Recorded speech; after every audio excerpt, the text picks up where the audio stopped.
Welcome back to Flecker, the channel where we dive into the most explosive celebrity moments, the scandals you can't look away from, and the live showdowns that leave the world talking. Today, we're bringing you a story that nobody saw coming. Prince Harry sitting down with Howard Stern, only for it to spiral into a fiery live argument that had everyone, from the studio audience to social media, stunned.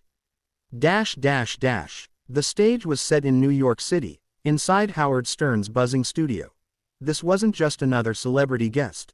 This was Prince Harry, a man who had left the royal family behind to carve his own path. The cameras were rolling, the audience was buzzing, and the atmosphere was electric with anticipation. Stern, known for his sharp tongue and unfiltered questions, looked across the table with that sly grin that millions had seen before. The interview began calmly enough. Stern welcomed Harry with his trademark sarcasm, tossing in a joke about whether the prince had traded Buckingham Palace for Hollywood mansions. Harry chuckled politely, but his eyes gave away a flicker of unease. "So Harry," Stern leaned in, microphone close. "You left the royals behind, but you sure haven't left the spotlight. Netflix deals, memoirs, interviews, you've been more public than ever. Don't you think that's a little hypocritical? Claiming you want privacy but signing million-dollar deals to talk about your life." The question hit hard. The room went still. Harry shifted in his chair, his voice calm but laced with defensiveness. "I don't think it's hypocritical at all. My wife and I stepped back to protect ourselves and our children. Telling our story on our terms is different from being hounded by tabloids every day of our lives." Stern smirked, shaking his head. "Come on, Harry. You're not hiding from the tabloids, you're feeding them. You walked away from one stage and built another. You can't have it both ways, man. If you really wanted a quiet life, you wouldn't be sitting here with me." The crowd gasped. Harry's jaw tightened. "With all due respect, Howard," Harry shot back, "you're oversimplifying. I didn't choose the spotlight I was born into. But I will use the platform I have to speak about mental health, veterans, and the causes that matter. That's not chasing fame, it's responsibility." The tension was rising. Stern, sensing the heat, pushed further. "Responsibility, or cashing in, your memoir, Spare, sold millions. And you spilled private details about your family. Your brother, your father, your stepmother, everyone was dragged through the mud. That doesn't sound like noble responsibility, that sounds like a payday." The word stung. Harry's expression darkened. "Those experiences were my life," Harry said firmly. "My truth. I lived through them, and I have every right to tell my story. People like you, people who haven't lived it, don't get to dictate whether or not I share my experiences." The audience clapped lightly, but Stern wasn't done. He leaned back, raising his eyebrows as if to say he'd struck a nerve.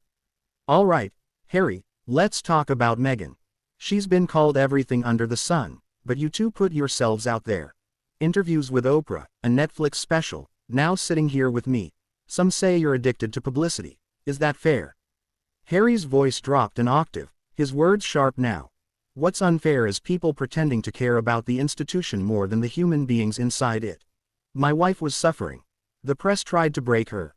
We fought back. If that makes us publicity addicts in your eyes, then so be it." Stern smirked again, loving the rising flames. "You see, this is what people don't get. You want to be seen as victims, but you're sitting in designer clothes on talk shows. Doesn't exactly scream suffering." Harry slammed his hand lightly on the table, the microphones picking it up. "How dare you trivialize what my wife went through," he snapped. "You sit here, making a career out of mocking people. You don't know the cost of being hunted, of fearing for your family's safety every single day. You don't know what it's like to wake up to lies about your life on every front page." The studio erupted in murmurs. Stern raised his hands as if he'd struck gold. "There it is, folks," Stern said dramatically. "The prince losing his cool." Harry leaned forward, his eyes locked on Stern. "This isn't about losing my cool. It's about truth. I've watched people like you profit off pain for decades, but I won't sit here and let you reduce my life to soundbites." The atmosphere was electric. Producers behind the glass frantically exchanged looks, debating whether to cut to commercial, but Stern wasn't backing down. "So tell me, Harry," Stern said, voice dripping with sarcasm, "what's next?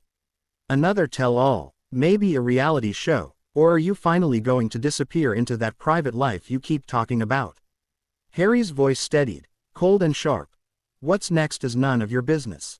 I don't answer to you, I don't answer to the tabloids, and I certainly don't answer to critics who think they know me because they read headlines. I answer to my family and my conscience.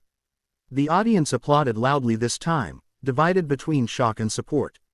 Stern rolled his eyes, but the tension was undeniable. He had poked the bear, and Harry had roared back.